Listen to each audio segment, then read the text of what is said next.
इसको थोड़ा और बटन नहीं, ठीक है। जी नमस्कार, मैं अखिलेश आनंद और मेरे साथ रिपू जी बैठे हुए हैं। आपने अपना नाम क्या बताया? उज्ज्वल। उज्ज्वल जी हैं, रिपू जी हैं, और मैं उत्तम नगर के एक लाइब्रेरी में बैठा हुआ हूँ। मैंने इन लोगों से रिक्वेस्ट किया था, बुलाया था और बोला था कि एक ब्लॉग स्टार्ट करने जा रहा है। इत्तेफाक से आज से ही मैं ब्लॉग शुरू, सबसे पहला रिकॉर्डिंग आपका हो रहा है। कोई फॉर्मल नहीं, एकदम कैजुअल, जैसे घर में बात करते हैं उस तरह से बातें करना है। और इन लोगों को मैं बुलाया, लाइब्रेरी में बैठे हुए थे, बुलाया गया, लाइब्रेरियन ने कॉल किया और फिर ये लोग आए। दोनों यूपीएससी इंस्पायर्ड स्टूडेंट्स हैं। उज्ज्वल जी पीटी और मेंस निकाल चुके हैं, ये अभी लगे हुए हैं, अगले साल यानी 25 में बैठना है इन्हें। बीटेक हैं ऑलरेडी, पीजी फिजिक्स से हैं। आप उज्ज्वल जी, आपके बारे में सबसे पहले मैं बताया था। यस। इवन नाम तक मैं नहीं पहले पूछा था आपसे। कैसा अजीब सा सॉफ्ट फील हो रहा था, अच्छा सा लग रहा था। हाँ यस सर, आपने मतलब खाली हैंड राइटिंग को थोड़ा देख के काफ़ी मतलब मेरे बारे जो पर्सनैलिटी के बारे में थी चीज़ें वो आपने बताई मेरे को, मतलब काफ़ी हद तक सही चीज़ें बताई आपने मेरे को। और फिर आपने ये भी बताया कि कैसे मैं इन चीज़ों को थोड़ा इम्प्रूव कर सकता हूँ आगे। मैं इन्हें कई जगह सैल्यूट किया हूँ, मैं इनका वीकनेसेस नहीं बताने जा रहा हूँ, लेकिन स्ट्रेंथ थोड़ा सा बता दे रहा हूँ कि he is a perfect captain, perfect leader, और इनफैक्ट ये कैप्टन रह चुके हैं। और बहुत दमदार है, बहुत स्वाभिमानी है, सिंघम है, सिंघम। मैं बोला था कि ये सिंघम है, और फैक्ट था। जो वीकनेसेस बताया वो भी एकदम सही सही बताया। मम्मी तो ऐसे ही, मम्मी की नज़र में मैं एक ब्रिगेडियर के साथ बैठकर पकौड़ा खा रहा था। ब्रिगेडियर आईजी रैंक का होता है, उनकी मम्मी पालक काट रही थी साल। ब्रिगेडियर बोला कि एटलीस्ट मैं थोड़ा सा और पकौड़ा लेकर आता हूँ। वो किचन जाते क्रम में उनका पैर पालक से सट गया। मम्मी पता है क्या बोलती है? ये गधा का गधा ही रह गया। आप बताइए, एक ब्रिगेडियर को उसकी मम्मी कहती है गधा का गधा ही रह गया। हम लोग ठाका मार के हंस दिए। तो मम्मी की नज़र में आप आईएएस, आप पीटी निकाल लिए, मेंस निकाल लिए, इंटरव्यू निकाल लीजिएगा, आप आईएएस बन जाइए, तो मम्मी क्या आपको कलेक्टर साहब कहेगी? नहीं, वो कहेगी इस गधे को पता नहीं कब अक्ल आएगा। तो मम्मी जो होती है ना, मम्मी ऐसे ही होती है। उनका तो ये रहता है कि इसका पता नहीं क्या होगा, इसका पता नहीं क्या होगा, कब सुधरेगा, कब समझेगा, इसका पता नहीं क्या होगा, अनसर्टेन रहती है मम्मी। ये यही प्यार है, ये इमोशंस, इमोशनल अटैचमेंट है। आप कुछ भी रहें, लेकिन मम्मी जो है ना, मम्मी, मेरी मम्मी गुजर गई, इसलिए मैं थोड़ा इमोशनल हो गया। और रिपू जी, आपके बारे में भी मैं ढेर सारी बातें बताया, कितना परसेंट सही बोला था? काफ़ी कुछ एकदम मतलब चीज़ें जो मैं अभी तक किसी ने नहीं बताई है और इतना ज़्यादा एनालाइज कोई कर नहीं पाया है। बट अब हैंड राइटिंग देख के काफ़ी कुछ जो मैं खुद भी रियलाइज़ किया हूँ, ये चीज़ें लॉन्ग टर्म में जानना जरूरी है ना। बिल्कुल बिल्कुल सर। कितना इम्पोर्टेंट है ये स्टूडेंट्स के लिए? मतलब खाली स्टूडेंट्स के लिए नहीं, मुझे लगता है सबों के लिए, सारे के लिए। सेल्फ रियलाइजेशन एक जब जानते हैं, एक बात मैं बताता हूँ, एक लॉयर के अंदर डॉक्टर का गुण आ जाए और एक डॉक्टर के अंदर लॉयर का गुण आ जाए, दोनों का नहीं चलेगा। गड़बड़ हो जाएगी। जानना जरूरी है कि मेरे अंदर क्या गुण है, मेरे अंदर क्या गुण है। अगर ये जान ले लोग तो हाफ डन, आधी सफलता तो वहीं पर मिल जाती। और यही काम अभी किसी भी कोचिंग में, किसी भी मतलब कॉलेज में, स्कूल्स में नहीं हो रहा है। ये बात तो सच है। इंफ्रास्ट्रक्चर बहुत अच्छा उनका देखेंगे, कोचिंग वगैरह का इंफ्रास्ट्रक्चर देखेंगे ना, आय लगेगा कि राजमहल है, इतनी अच्छी फैसिलिटी। लेकिन दैट्स नॉट एनफ। वो एनफ करने के लिए जमीन पर उतरना, जाना। एक बात मैं बताता हूँ, ना तो टीचर्स रिजल्ट देते हैं, ना पेरेंट्स रिजल्ट देते हैं, रिजल्ट बच्चे को देना होता है। दुनिया के सबसे बेहतरीन टीचर इन दोनों को मिल जाए, दुनिया से सबसे ज़्यादा खर्चीले माँ बाप मिल जाए, लेकिन एग्ज़ाम में कोई नहीं जाएगा, इन्हीं को बैठना होगा और इन्हीं को परफॉर्म करना होगा। और वहाँ पर बेहतरीन करना बहुत ज़रूरी है। और वो बेहतरीन तब आप बहुत अच्छा कर लेंगे जब आपकी क्वालिटी उस लेवल की होगी। और नहीं तो पता है, एक मैं लिखा था कि छोटी छोटी कमजोरियों के वजह से देश में करोड़ों युवाओं का सपना चकनाचूर हो जाता है, छोटी छोटी कमजोरी की वजह से, और माँ बाप का खरबों रुपया बर्बाद हो जाता है। बताइए वो जाता पैसा कहाँ है? कोचिंग वाले के पास। हाँ जी। पेरेंट्स बर्बाद, सही। बच्चे डिप्रेशन में चले जाते हैं, बच्चे सुसाइड कर लेते हैं। हाँ। लड़की की तो बात छोड़िए उज्जवल जी, लड़का को मैं फपक के रोते हुए देखा हूँ, ये सर। दहाड़ मार के रोते हुए, जैसे कुछ लूट गया, क्या हुआ तो मेरा रह गया, मुझसे नहीं हो पाया, ऐसे रोने के लिए। और फिर बच्चे डिस्टर्ब हो जाते हैं। इससे सिर्फ परिवार को नुकसान नहीं है, पूरे देश को भी नुकसान है। बिल्कुल सर। ये युवा शक्ति है और देश में इसकी- ये हिंदुस्तानी युवाओं का हाँ देश। सर, अभी मतलब इसके रिगार्डिंग में तो कुछ बताना। हाँ बोलिए। रिसेंटली आईएलओ की रिपोर्ट आई थी, उसमें कहा था कि इंडिया में जो 90% ग्रेजुएट्स हैं वो अनएम्प्लॉयबल है, मतलब उनको किसी इंडस्ट्री में एम्प्लॉय नहीं कर सकते। तो अब एम्प्लॉय इसलिए नहीं कर सकते क्योंकि पर्सनली डेवलपमेंट उतना, स्किल डेवलपमेंट उतना है ही नहीं। तो वो इसलिए नहीं, क्योंकि जैसा आप बता रहे 1 to 1 कभी बातचीत ही नहीं हो पाती उनकी। लोगों का प्रॉब्लम बाहर नहीं आ पाता है, वो ना सोल्यूशन नहीं आ पाता है, तो फिर वो और कहाँ का रिपोर्ट है पता है? ILO, International Labour organisation.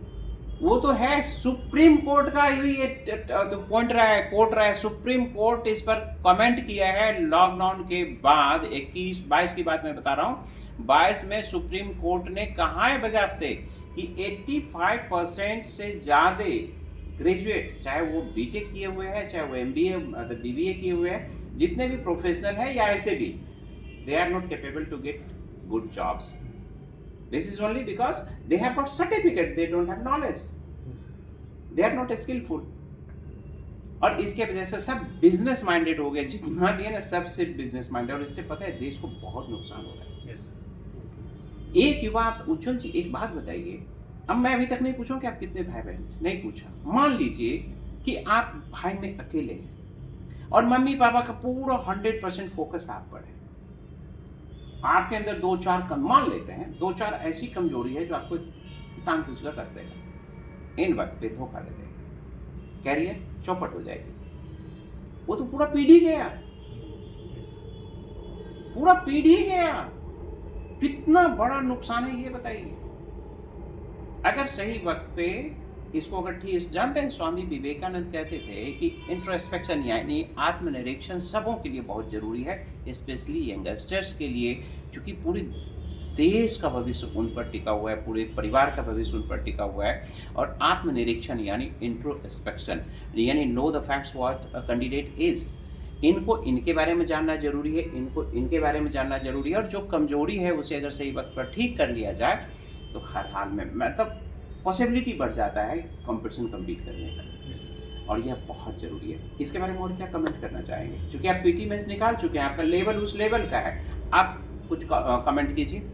Sir, self introspection मैं समझता हूँ मतलब खाली कंपटीशन के लिए नहीं, ये पूरी मतलब जो हमारी लाइफ है उसके लिए बहुत ज़्यादा इंपॉर्टेंट हो जाता है। जैसे आप स्वामी विवेकानंद को की बात कर रहे थे, मतलब मैं भी काफ़ी फॉलो करता हूँ उनको। तो मतलब अगर हमें पता हो कि हमारी क्या कमियां हैं, क्या हमारे पास मतलब हमारी जो क्वालिटीज़ है जो हमें पता हो, तो प्रॉब्लम क्या होती है कंपटीशन में, हमारी अच्छी क्वालिटीज़ होती हुई भी, हार्डवर्क होते हुए भी कई बार रिजल्ट्स नहीं मिलते।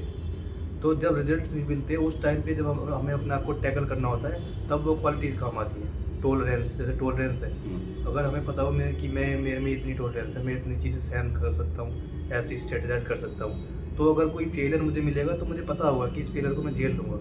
पर अब इशू क्या होता है, जैसे सर आपने कोटा में सुना होगा सुसाइड्स वगैरह बहुत होती है। बहुत ज़्यादा। क्यों होती है वो? क्योंकि 12th क्लास का बच्चा, 11th-12th क्लास का बच्चा है, वो घर से बाहर आ रहा है पहली बार, उसको पता ही नहीं है रहना कैसे घर से बाहर, उसको ये नहीं समझ आ रहा कि कैसे लोगों से बात करूँ, आइसोलेट हूँ या सोशल स्पेस बढ़ाऊँ, उसको समझ में नहीं आ रहा, क्योंकि अभी सिखाया नहीं गया उसको।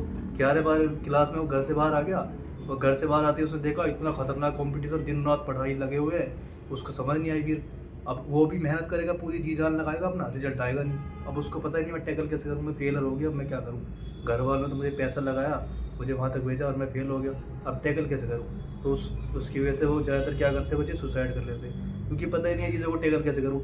सक्सेस के बारे में सब बताएंगे कि भाई सक्सेस हो गए तो अब तुम ये करो वो करो, जब फेलर हो जाएंगे उसको टैकल करने का तरीका कोई बताता ही नहीं है। तो ये आएगा सेल्फ इंट्रोस्पेक्शन से, जो बता रहे हैं आप बात 1 to 1 जब हम इंटेंड करेंगे चीज़ों को, पर्सनली डेवलपमेंट आएगा। उससे क्या होगा, हमारी अपॉर्चुनिटी, हमारे पास इतनी सारी चीज़ें होंगी कि फेलियर का इतना डर नहीं होगा। तुम्हें पता होगा कि यार ये चीज़ मेरे पास है, ये ऐसा तो मैं कर ही लूँगा, ये नहीं हुआ तो ये कर लूँगा, ये नहीं हुआ तो ये कर लूँगा। तो उससे फेलियर को आप टैकल कर सकेंगे, और सुसाइड रेट जो कि बढ़ती जा रही है हमारे देश में, वो थोड़ी कम हो पाएगी उसमें। इससे नेशन को बहुत ज़्यादा नुकसान हो रहा है ना, अगर बिल्कुल नहीं हो सर, रहा है बिल्कुल तो। सर। अगर इस तरह से हो जाए तो नेशन काफ़ी आगे बढ़ेगा। इमेजिन कीजिए तो कि हर एक स्टूडेंट उज्जवल के जैसे, रिपू के जैसे इंट्रोस्पेक्शन सेशन में भाग ले और अपने आप को जान ले और उसको ठीक कर ले। अरे फिर तो मत पूछो, यस सर। बहुत ज़्यादा इमेजिन करो, लगता है yes it can do magic for this nation. बिल्कुल तो ये हमारे रिपू जी आप कुछ कमेंट कीजिए इस पर। सर, मेरा यही कहना है कि जैसे अब सेल्फ रियलाइजेशन, मेरा अपना पर्सनल एक्सपीरियंस ये रहा है कि जब तक नहीं हो रहा है, आप हार्ड वर्क पे लगे हो, मेहनत कर रहे हो सर, बट रिजल्ट नहीं आ रहा है।